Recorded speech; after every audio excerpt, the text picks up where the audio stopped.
जय हिंद दोस्तों। क्या हाल है। मेरा नाम है सुधांशु श्रीवास्तव और मैं आपके सामने एक और नई वीडियो लेकर आ गया हूँ। तो फ्रेंड्स, पिछले पार्ट्स में हमने ऑटोट्रॉपिक न्यूट्रिशन फिनिश कर दिया था फ्रेंड्स, और बताया था कि इस पार्ट में हम लोग हेट्रोट्रॉपिक न्यूट्रिशन कंप्लीट करेंगे। ठीक है। तो फ्रेंड्स, अब हम लोग हेट्रोट्रॉपिक पढ़ने जा रहे हैं। तो पहले मैं आपको रिवीजन करा देता हूँ कि हेट्रोट्रॉपिक का मतलब क्या होता है फ्रेंड्स। हेट्रोट्रॉपिक मतलब विषम पोषी यानी परपोषी, जो अपना भोजन खुद से ना बना पाते हो, जैसे हम ह्यूमंस। फ्रेंड एक मिनट, मैं लिख दे रहा हूँ।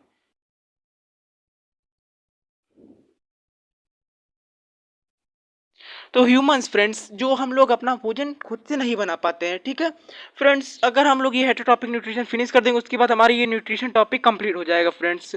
तो फ्रेंड्स, चलिए हेटेरोटॉपिक न्यूट्रिशन की ओर बढ़ते हैं, देखते हैं क्या है इसमें। तो फ्रेंड्स, इसमें पहले हमें पढ़ना होगा हेटरोट्रॉपिक न्यूट्रिशन के कितने पार्ट्स होते हैं फ्रेंड्स। हेटरोट्रॉपिक के भी पार्ट्स होते हैं फ्रेंड्स, तो उसको पढ़ लेते हैं। पहले सबसे पार्ट है फ्रेंड्स होलोजोइक न्यूट्रिशन, यानी कि फ्रेंड्स प्राणी समभोजी पोषण, इसको हिंदी में कहते हैं। ठीक है फ्रेंड्स, देख लेते हैं इसको क्या कहते हैं। यानी ठोस भोजन ग्रहण करने वाले जीव प्राणी समभोजी कहलाते हैं, यानी कि कोई भी ठोस भोजन जो पूरा ग्रहण करे, जैसे कि हम लोग इन ह्यूमंस होते हैं। मैंने आपको एग्जाम्पल दिया था ना ह्यूमंस, तो जैसे ह्यूमंस ठोस भोजन ग्रहण करते हैं। अगर ये हम लोग का जो भोजन होता है, ये हम लोग किसी मतलब कि हाँ, हम लोग प्लांट्स तो खा नहीं सकते हमारा भोजन, हम लोग ठोस भोजन ग्रहण करते हैं, इसीलिए फ्रेंड्स हम लोग होलोजोइक न्यूट्रिशन में आते हैं। ठीक है। तो फ्रेंड्स, ये पार्ट समझ में आ गया। चलिए नेक्स्ट पार्ट इसका देख लेते हैं। तो फ्रेंड्स, नेक्स्ट पार्ट आता है मृतोपजीवी पोषण, यानी सेप्रोफाइटिक न्यूट्रिशन। देख सकते हैं फ्रेंड्स, सेप्रोफाइटिक न्यूट्रिशन मृतोपजीवी पोषण। तो फ्रेंड्स, इसका डिफिनीशन क्या है आपके सामने दिख रहा है। ऐसे जीव जो अपना भोजन मृत जंतुओं या पौधों तथा उनके उत्सर्जी पदार्थों आदि से प्राप्त करते हैं। तो फ्रेंड्स, इसका सिंपल डिफिनीशन आप लोग समझ लीजिए।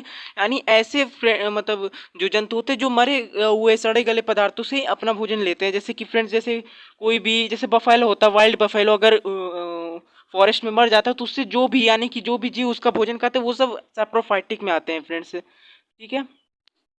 तो फ्रेंड्स, नेक्स्ट पार्ट आता है परजीवी पोषण, यानी इसके जो हेटेरोट्रॉपिक न्यूट्रिशन इसके थ्री पार्ट्स होते हैं फ्रेंड्स। पहले दो मैंने बता चुका, अब तीसरा यानी फ्रेंड्स पैरासाइटिक न्यूट्रिशन यानी परजीवी पोषण।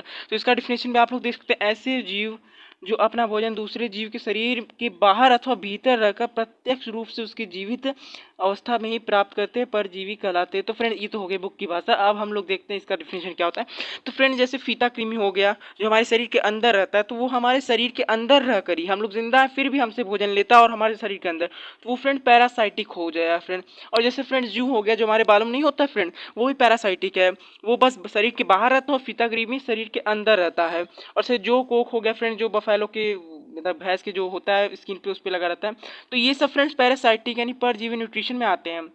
क्योंकि फ्रेंड्स, ये जो ऐसा ह्यूमन या फिर ऐसा जीव जो कि जिंदा है, उसी में से वो भोजन लेते हैं अपना, या तो उसके अंदर जाते हैं जैसे फीता कृमि, या फिर उसके बाहर ही रखे जैसे जू हो गया, ये सब जो कोक जिससे ये सब होता है फ्रेंड्स। ठीक है। तो ये तीनों पार्ट्स आपको समझ में आ गए। तो अब आगे देख लेते हैं इसमें आगे क्या पढ़ना है फ्रेंड्स हमें। तो फ्रेंड्स, अब हेट्रोटॉपिक न्यूट्रिशन में नेक्स्ट पार्ट हम लोग को पढ़ना है न्यूट्रिशन इन अमीबा। यानी फ्रेंड्स, अमीबा आपने नाम सुना होगा, ये ज़्यादातर सी में रहता है। तो अमीबा कैसे अपना न्यूट्रिशन लेता है, यानी अमीबा, इसका कोई हिंदी में नाम नहीं होता, इसको अमीबा ही कहते हैं, हिंदी में भी इंग्लिश में भी। तो फ्रेंड्स, ये अमीबा का स्ट्रक्चर आपके फिगर में आ रहा होगा, तो आपको लग रहा होगा कि अमीबा कोई यही स्ट्रक्चर होता, तो नहीं फ्रेंड, अमीबा को चाहे जैसे बना सकते हैं। जैसे कि ये देख सकते हैं, ये अमीबा हो जाएगा फ्रेंड्स। ये भी अमीबा हो जाएगा फ्रेंड्स, ये भी अमीबा, यानी कि फ्रेंड्स अमीबा को कोई स्पेसिफिक स्ट्रक्चर नहीं होता, वो हिलता रहता है, अपने आपको किसी भी स्ट्रक्चर में उतार सकता है। ठीक है। तो अब देख लेते हैं ये न्यूट्रिशन कैसे लेता है।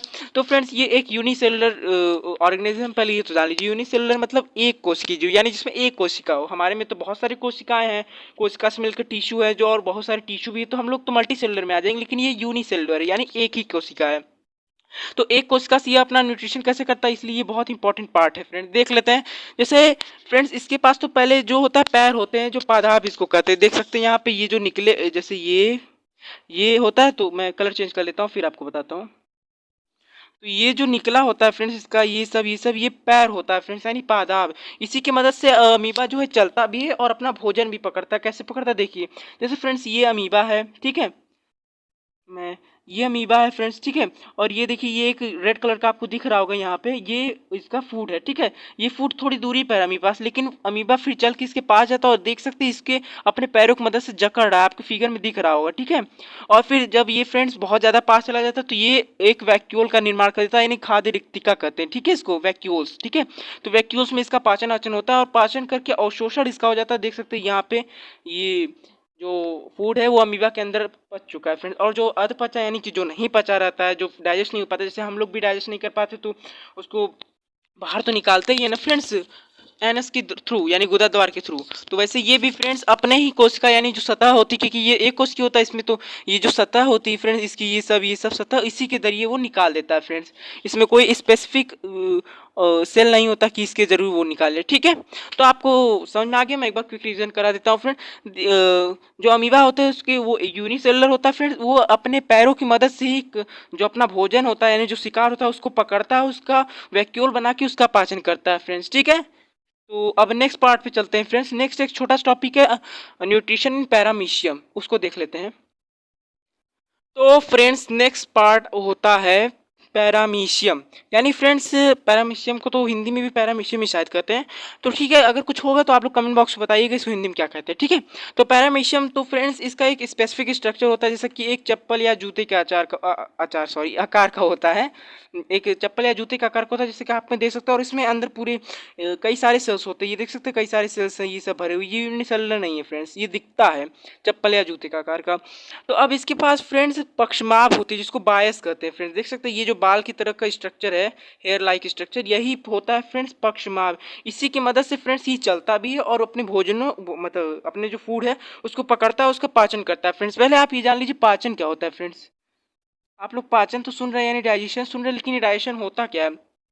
तो फ्रेंड्स जब भी हम लोग कोई फूड लेते हैं या फिर मतलब कोई भोजन करते हैं तो वो कॉम्प्लेक्स सब्सटेंस होता है, मतलब जटिल, मतलब बहुत ज़्यादा उसमें जैसे जानते हैं जटिल मतलब जानते हैं ना, बहुत वो होता है फ्रेंड्स, कॉम्प्लेक्स होता है। तो उसको सरल यानी कि उसको छोटे छोटे टुकड़ों में तोड़ना ही, सरल बनाना ही, सरल और वो में बनाना, सिंपल सब्सटेंस बनाना ही पाचन कहलाता है। यानी सिंपल डिफिनेशन इसका यही है कि कॉम्प्लेक्स सब्सटेंस से सिंपल सब्सटेंस यानी जटिल अणुओं से सरल अणुओं में ही परिवर्तित करना ही पाचन कहलाता है फ्रेंड्स, ठीक है।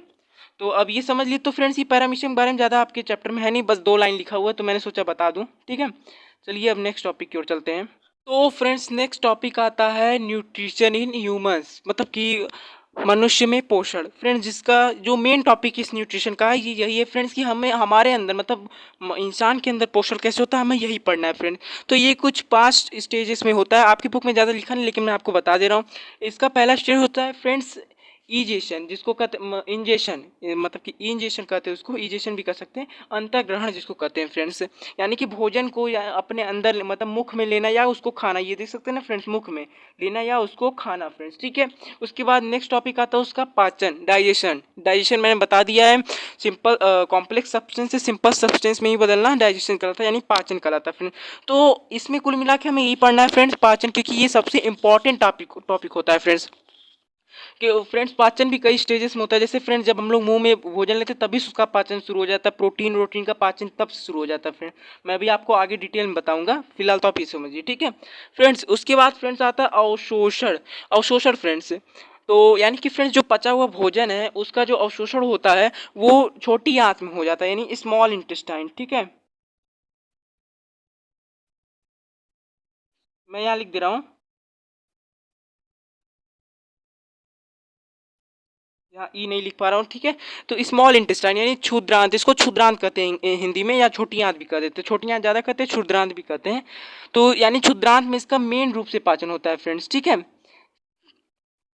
क्षुद्रांत में जब इसका पाचन हो जाता है फ्रेंड्स तो इसको अवशोषित कर लिया जाता है और रक्त द्वारा, तो और इसके पूरे शरीर में पहुंचा दिया जाता है। जैसे फ्रेंड्स आप लोग ऐसे समझिए, कोई भी भोजन हमने लिया, ये यहाँ से ऐसे गया, यहाँ ये क्षुद्रांत है फ्रेंड, ये जो पाइप लाइक स्ट्रक्चर दिख रहा है ना, ये स्मॉल इंटेस्टाइन है। जब इसमें जाएगा हमारा भोजन तो वो पच जाएगा पूरी तरह से, मतलब डाइजेस्ट हो जाएगा। उसके बाद फ्रेंड्स ये जाएगा, जब ये इसका अच्छे से पच जाएगा तो ये उसको अवशोषित कर लिया जाएगा, जिसमें से जो एनर्जी निकली हो फ्रेंड्स, और वो ब्लड के थ्रू पूरे बॉडी में पहुंचा दिया जाएगा, ठीक है। यही फ्रेंड्स अवशोषण होता है फ्रेंड्स, यानी एब्जॉर्प्शन, ठीक है। अब फ्रेंड्स नेक्स्ट टॉपिक आ रहा है एसिमिलेशन, यानी कि स्वांगीकरण, ठीक है फ्रेंड। स्वांगीकरण यानी आवश्यकता अनुसार परिवर्तन, इसका बस यही समझिए। जैसे फ्रेंड्स मान के चलिए मैं कैसे समझा या फ्रेंड, जैसे मान चलिए मेरे पास 2 बकेट है यानी कि बाल्टियाँ, ठीक है, एक बड़ी है एक छोटी है, देख सकते हैं यहाँ। तो फ्रेंड्स अगर मुझे इसमें पानी डालना होगा तो मैं इसमें कम पानी डालूंगा और इसमें ज़्यादा डालूंगा, यानी फ्रेंड मुझे आवश्यकता अनुसार परिवर्तन करना पड़ा है। तो इसी परिवर्तन को स्वांगीकरण कहते हैं फ्रेंड्स, आपको समझ में आ गया। इसी परिवर्तन को क्या कहते हैं, स्वांगीकरण कहते हैं। ठीक है, अब यही पढ़ना है स्वांगीकरण में। उसके बाद बहिक्षेपण फ्रेंड्स, बहिक्षेपण यानी कि फ्रेंड जब हम लोग चाहे जितना भी डाइजेस्ट कर ले फूड को, उसमें कुछ ना कुछ वेस्ट मटेरियल तो निकलेगा ही, तो उसको गुदा द्वारा, ये गुदा द्वार जिसको कहते हैं, उसको एनस कहते हैं इंग्लिश में, ये यू है, एनएस, एनएस द्वारा, ये गुदा द्वारा देख रहे हैं, ये मैं इसको इरेज कर रहा हूँ। तो ये गुदा द्वार द्वारा ही बाहर निकालने की प्रक्रिया को ही बहिक्षेपण कहते हैं, यानी इसको हिंदी इंग्लिश में कहते हैं इजेशन। ठीक है, अंतर्ग्रहण को इंजेशन कहते हैं और बहिक्षेपण को इजेशन, कंफ्यूज मत होइएगा दोनों में। ठीक है, तो फ्रेंड्स मैंने आपको समझा दिया क्या पढ़ना है अब इसमें। तो अब इन सब के बारे में, यानी इसमें जो मुख्य रूप से पाचन है उसी को हम लोग पढ़ेंगे फ्रेंड्स। ठीक है, अब फ्रेंड्स आपके मन में एक और क्वेश्चन आ रहा होगा कि हम लोग जब भी पाचन करते हैं किसी भी चीज़ का, तो वो पाचन होता कैसे, मतलब कॉम्प्लेक्स सब्सटेंस में से वो सिंपल सिंपल सब्सटेंस में कैसे टूट जाता है, वो केमिकल की मदद से टूटता है फ्रेंड। हमारी बॉडी के अंदर भी कई सारे केमिकल होते हैं जिसको एंजाइम्स कहते हैं। क्या कहते हैं, रुक जाइए मैं बता रहा हूँ, एंजाइम्स कहते हैं फ्रेंड्स। इसी केमिकल की मदद से ही हमारा टूटता है फ्रेंड्स बॉडी पार्ट्स। ठीक है, आप लोग को समझ में आ गया होगा एंजाइम्स किसे कहते हैं। मैं आपको और अच्छे से समझा दे रहा हूँ फ्रेंड्स। तो फ्रेंड्स एंजाइम्स को समझने से पहले आप लोग ये समझ लीजिए कि किस पार्ट को क्या करके बुलाया जाता है। मतलब ये जो इतना बड़ा स्ट्रक्चर देख रहे हैं आप, इसमें के लीवर कौन सा है, किडनी कौन सा है, ये सब आप लोग देख लीजिए। फिर उसके बाद मैं बताता हूँ कि एंजाइम्स क्या होते हैं और कहाँ कहाँ पाए जाते हैं। तो चलिए देख लेते हैं, बहुत ईजी है। पहले फ्रेंड्स तो टंग यानी कि जीभ यहाँ पाया जाता है फ्रेंड्स। मैं लिख नहीं पाऊंगा फ्रेंड्स, क्योंकि इतना छोटा छोटा लिख नहीं पाऊंगा और राइटिंग भी नहीं बैठ पा रही। ठीक है, मैं आपको बता दे रहा हूँ बोल के और इंडिकेट कर दे रहा हूँ। ठीक है, यहाँ जीभ पाया जाता है यानी टंग पाया जाता है फ्रेंड्स। ठीक है, और इसी मुंह में टंग भी पाया जाता है और लार ग्रंथियां भी पाई जाती हैं। लार ग्रंथियां क्या होती है फ्रेंड्स, स्लेवरी ग्लैंड्स जिसको कहते हैं फ्रेंड्स। ये बहुत इंपॉर्टेंट ग्लैंड्स होती है, यही फ्रेंड्स एंजाइम्स जिसको कहा जाता है ना फ्रेंड्स, पाचक ग्रंथियां, वही फ्रेंड्स मैं अभी आपको बताऊंगा। ठीक है, लार ग्रंथियां मैं लिख दे रहा हूँ यहाँ पे, लार उसके बाद ग्रंथियां, या नहीं लिख पाऊंगा फ्रेंड्स, जगह नहीं है। ठीक है, यानी फ्रेंड्स लार ग्रंथियां। ठीक है, उसके बाद फ्रेंड्स ये जो है ऑसोफेगस, ये इसको ऑसोफेगस कहते हैं। यानी उसके बाद फ्रेंड्स ये जो आप स्ट्रक्चर देख रहे हैं इस टाइप का, रेड कलर में, डार्क रेड में, इस टाइप का, फिर इस टाइप का लीफ टाइप का जो नहीं दिख रहा, ये गाढ़ा है और ये हल्का, तो इसको लीवर कहते हैं फ्रेंड्स, यकृत। ठीक है, यकृत इसको। ठीक है, उसके बाद फ्रेंड्स उसी यकृत में आप लोग को एक ग्रीन टाइप स्ट्रक्चर दिख रहा होगा, लीफ की तरह बहुत छोटा सा, ये देख सकते हैं, इसको फ्रेंड्स पित्ताशय कहते हैं।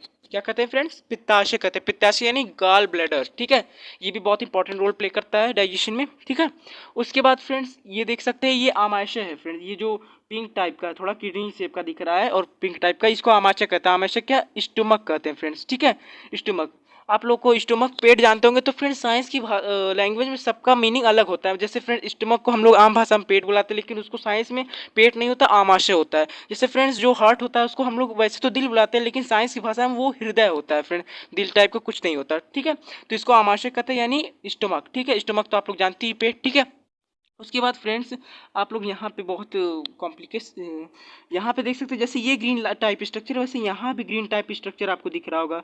ठीक है, यहाँ पे ये देख सकते हैं, यहाँ पे मैं कलर नहीं करूँगा, सॉरी।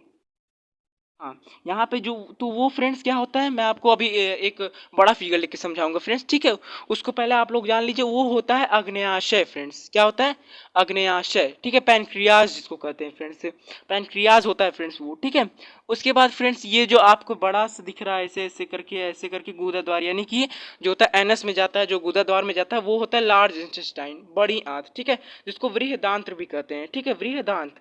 और ये जो इसके अंदर पाइप सारा स्ट्रक्चर बना जो बहुत कॉम्प्लेक्स होता है, जो वो होता है छोटी आंत यानी कि वृहदांत्र, यानी कि स्मॉल इंटेस्टाइन। तो आपने नाम जान लिया, अब जान लेते हैं कि हम लोग ग्रंथियां यानी जो एंजाइम्स होते हैं वो कहाँ पाए जाते हैं। तो मैंने बताया फ्रेंड्स कि जो हमारा, जब हम लोग भोजन खा लेते हैं तो वहीं से हमारा पाचन शुरू हो जाता है। और मैंने ये भी बताया कि पाचन के लिए जो केमिकल होते हैं यानी जो ग्रंथियां होती है वो भी इंपॉर्टेंट, यानी कि मुंह में भी हमारी एक ग्रंथि पाई जाती है जिसका नाम है लार ग्रंथि, स्लेवरी ग्लैंड्स। ठीक है फ्रेंड्स, उसके बाद फ्रेंड्स जब वो हमारे पेट में आता है यानी आमाशय में आता है, तो आमाशय में भी तो इसका डाइजेशन होगा, तो उसका उसमें पाया जाता है जठर ग्रंथियाँ।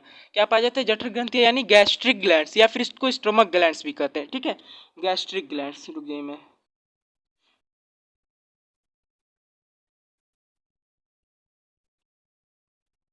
गैस्ट्रिक ग्लैंड्स, ठीक है फ्रेंड्स, ये देख सकते हैं गैस्ट्रिक मैंने लिख दिया। गैस्ट्रिक ग्लैंड्स या स्टमक ग्लैंड्स यही कहा जाता है जठर ग्रंथियां, ठीक है, पेट में पाया जाता है फ्रेंड। और ये जो आप लोग देख रहे हैं लीवर, मैंने बताया आपको, यकृत इसको हिंदी में कहते हैं, ये खुद में ही एक ग्रंथि है फ्रेंड, यानी बहुत बड़ी ग्रंथि है। इसको कह सकते हैं कि अगर आपको क्वेश्चन आ जाए बोर्ड एग्जाम में कि हमारे शरीर की सबसे बड़ी ग्रंथि यानी सबसे लार्जेस्ट ग्लैंड कौन सा, आप उसका आंसर देंगे लीवर, यानी सबसे बड़ी ग्लैंड है फ्रेंड्स, लीवर है, ठीक है। उसके बाद फ्रेंड्स अग्न्याशय, ये जो मैंने बताया आपको, ये ग्रीन लीफ टाइप स्ट्रक्चर, ये भी एक ग्लैंड है फ्रेंड्स, पैनक्रियाज, ठीक है फ्रेंड्स। उसके बाद फ्रेंड्स छोटी आंत में भी एक ग्लैंड आता है, क्योंकि मैंने बताया कि मुख्य रूप से पाचन तो स्मॉल इंटेस्टाइन में भी होता है और पाचन केमिकल की मदद से ही होता है, तो ठीक है। तो इस जो इंटेस्टाइनल ग्लैंड्स इसको कहते हैं फ्रेंड्स, यानी कि छोटी आंत की भित्ति में जो पाया जाता है ग्रंथि, वो कहते हैं। मैं यहाँ लिख दे रहा हूँ,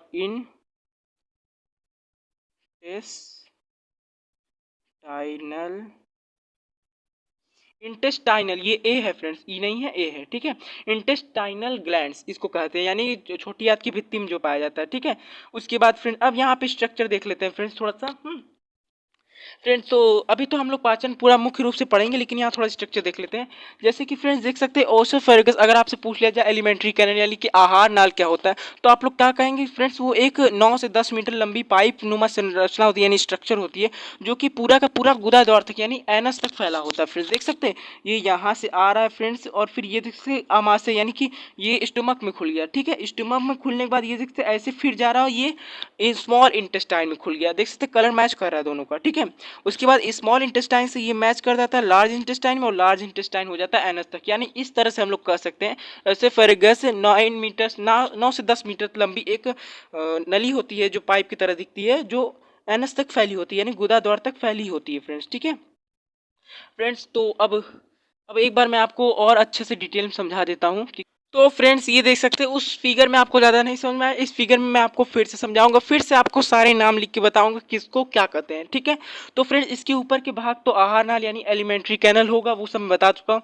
अब फ्रेंड्स ये जो किडनी लाइक स्ट्रक्चर दिख रहा है, ये आपको लग रहा होगा कि किडनी, लेकिन ये आमाशय है फ्रेंड्स। क्या है? आमाशय यानी स्टोमक, मैं लिख नहीं पाऊंगा, यहाँ पे जगह भी कम है, राइटिंग में नहीं बैठ रही है, ठीक है। आमाशय यानी स्टोमक लाइक स्ट्रक्चर। और फ्रेंड्स यहाँ पे मैं एक चीज़ और दिखाना चाहूँगा, ये जो इस तरह का पत्ती टाइप का स्ट्रक्चर है, ये देख सकते हैं यहाँ पे जो डार्क ग्रीन में है, ये तो येलोइश टाइप का, लेकिन ये जो डार्क ग्रीन वाला है उसको क्या कहते हैं फ्रेंड्स, उसको कहते हैं पित्ताशय यानी गाल ब्लैडर, मैंने आपको बताया था उसमें गाल ब्लैडर, ठीक है।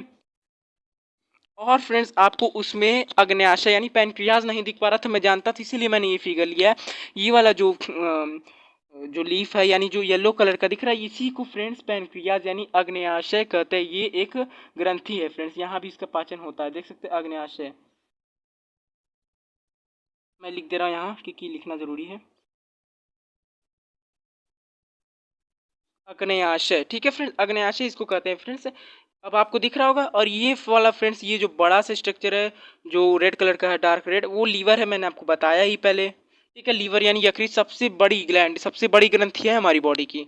और फ्रेंड्स ये जो थोड़ा डार्क रेड टाइप का दिख रहा है, थोड़ा पिंक टाइप का, ये बड़ा वाला, ये होता है लार्ज इंटेस्टाइन यानी कि बड़ी आंत, जिसको हिंदी में कहते हैं वृहदांत्र। तो फ्रेंड्स यही होता है लार्ज इंटेस्टाइन, ठीक है। अब ये इसमें फ्रेंड्स ये छोटी आंत जो होती है, ये जो बहुत ज़्यादा पाइप नुमा स्ट्रक्चर दिख रहा है, ये होती है छोटी आंत यानी स्मॉल इंटेस्टाइन, क्षुद्रांत, ठीक है। अब फ्रेंड्स मैं आपको फिर से एक बार स्ट्रक्चर समझाता हूँ। जब हम लोग मुंह में खाना लेते हैं तो वो एलिमेंट्री कैनल से होते हुए यहाँ आमाशय में आती है, ठीक है, स्टमक में, ठीक है। स्टमक में फिर फ्रेंड्स इसका पाचन वाचन होता है, फिर उसके बाद ये स्टमक से चली जाती है स्मॉल इंटेस्टाइन में, ठीक है। फिर स्मॉल इंटेस्टाइन से ये देख सकते हैं यहाँ पे जुड़ा हुआ है, मैं कलर चेंज करता हूँ, ये देख सकते हैं यहाँ पे फ्रेंड्स जुड़ा हुआ है स्मॉल इंटेस्टाइन लार्ज इंटेस्टाइन से। तो फिर उसके बाद फ्रेंड्स जब ये जो पूरी तरह से अच्छे से उसका अवशोषण हो जाता है, मतलब पाचन हो जाता है जब भोजन का, तो ये लार्ज इंटेस्टाइन से जाके जो वेस्ट मटेरियल्स होता है वो गुदा द्वार में निकल जाता है। देख सकते हैं ये गुदा द्वार में निकल रहा है, यानी कि एनस में निकल रहा है, एनस कहते हैं गुदा द्वार को, ठीक है। तो आपको ये स्ट्रक्चर समझ में आ गया फ्रेंड्स। अभी हम लोग अच्छे से बात करेंगे कि पाचन कैसे होता है। जैसे कि जो लार ग्रंथियाँ होती है, जब हम मुंह में लेते हैं तो उसमें प्रोटीन का पाचन शुरू हो जाता है फ्रेंड्स, जो होता है लार ग्रंथियों की मदद से। तो ये सब हम अपने नेक्स्ट वीडियो में समझेंगे, क्योंकि फ्रेंड्स वीडियो काफ़ी लंबा हो चुका है और मैं ये पार्ट वाइज बना रहा हूँ फ्रेंड्स, ठीक है। तो नेक्स्ट पार्ट देखना ना भूलें, और चैनल को सब्सक्राइब भी कर लीजिएगा, और टेलीग्राम चैनल भी ज्वाइन कर लीजिएगा फ्रेंड्स, क्योंकि संडे क्विज वहाँ पे होते रहते हैं हमारे चैनल पे, ठीक है। तो फ्रेंड्स मिलते हैं नेक्स्ट वीडियो में, और नेक्स्ट वीडियो में आपको डाइजेशन एकदम अच्छे से क्लियर कर दूंगा फ्रेंड्स, और भी अच्छे से आपको एकदम मास्टर बना दूंगा फ्रेंड्स, ठीक है। और इसमें अगर आपको समझ में आया तो लिखिए कमेंट में यस, और नहीं आया तो नो, और अगर नहीं आया तो कोई बात नहीं फ्रेंड्स, नेक्स्ट वीडियो में आपको समझ में आ जाएगा, ठीक है। तो फिर मिलते हैं नेक्स्ट वीडियो में, तब तक के लिए जय हिंद।